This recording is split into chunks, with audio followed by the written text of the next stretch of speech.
In 2007, the world held its breath when the police reunited after more than 2 decades apart. The lights went up, the crowd lost their minds. And just like that, Sting, Stewart Copeland, and Andy Summers were back on stage. 3 legends, 1 spotlight. But behind all that flash, it was cold, it was tense. And today, Stewart Copeland finally said what he's been holding in for years. And it changes everything we thought we knew about Sting. This ain't just another story about rock star drama. Nah, this is deeper. Stewart's finally calling out the manipulation, the mind games, and the power trips that shattered one of rock's greatest bands from the inside out. Back when the police were untouchable, top of the charts, stadiums packed, they looked tight on stage. But behind the scenes, it was war. Sting, with his voice, his face, and his frontman energy, started taking over. Bit by bit, what started as a 3-man mission became the Sting Show. The band didn't split, they suffocated. Recording Synchronicity, it was chaos. Stewart and Sting clashed so hard they were throwing hands in the studio. No joke, engineers had to break it up. Andy Summers, he was stuck in the middle trying to keep peace between 2 titans with clashing egos. And by the end, Sting refused to play anything he didn't write, wouldn't listen to Stewart's beats, brushed off Andy's ideas like background noise. It was like watching a team break down in slow motion, even while they were still winning. When Sting dipped for a solo career in '85, it looked smooth on the outside. But inside, it cut deep. No goodbye, no real closure, just silence. Stewart says it felt like Sting slammed the door, locked it, and acted like the band never existed. Then years later, the reunion came. The fans were hype, but nothing had changed. Sting still ran the show, picked the songs, set the tempos, controlled the vibe. Stewart felt more like a hired drummer than a founding member. He played through it, smiled in interviews. But inside, he was done. And when he broke the silence, he made it clear. That reunion wasn't healing. It was another scar. But it's not just the police. Sting's whole career is littered with broken connections. He moved into jazz and classical, tried to reinvent himself. But he clashed with legends in both spaces. Jazz icon Wynton Marsalis once said Sting had all style, no soul. Classical conductor Sir John Eliot Gardner straight up walked away from a project after their vibes didn't click. Even folks like Elton John kept their distance.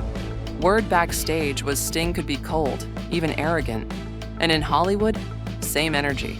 On the Dune set in '84, cast and crew said Sting showed up distant and stiff. The acting wasn't the issue, it was his wall. That barrier he always kept up.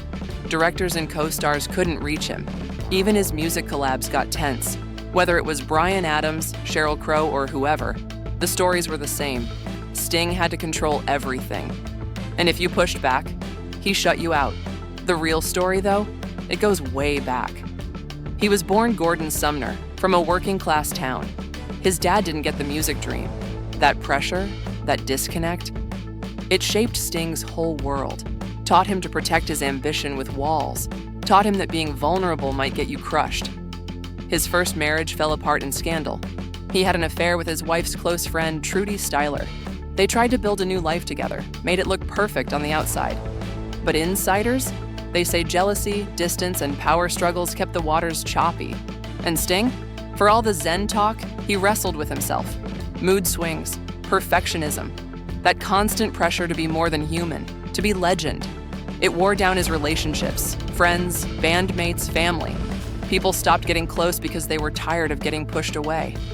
Even his kids, he once said he won't leave them his fortune. Not out of cruelty, but to teach them independence. But that cold logic, it came with emotional weight. Some of them struggled with identity and addiction in his shadow. Because growing up with a father the world calls a genius, but who barely lets you in, that's a heavy crown to carry. Lately, Sting's leaned hard into activism, yoga, environmentalism. He talks peace, balance, simplicity. But then he's flying private, living in mansions and rubbing elbows with the elite. People started asking, is this real growth or just another reinvention? He lost people. Friends walked, collaborators disappeared. That inner circle, smaller than ever. The applause got louder, but the man got lonelier. Today, as Stewart Copeland finally breaks his silence, we gotta ask, what did it really cost to be Sting? The songs? Timeless. The success? Legendary. But the trail behind him? It's full of people who loved him, worked with him, and walked away feeling empty. So now, we see the whole picture. Not just the icon, not just the voice, but the man. Flawed, guarded, brilliant, and alone. And maybe that's the real price of greatness. To give the world your sound, but never feel heard. To chase perfection until even the people closest to you feel miles away. To stand in the spotlight, only to find out the only one left clapping is your echo.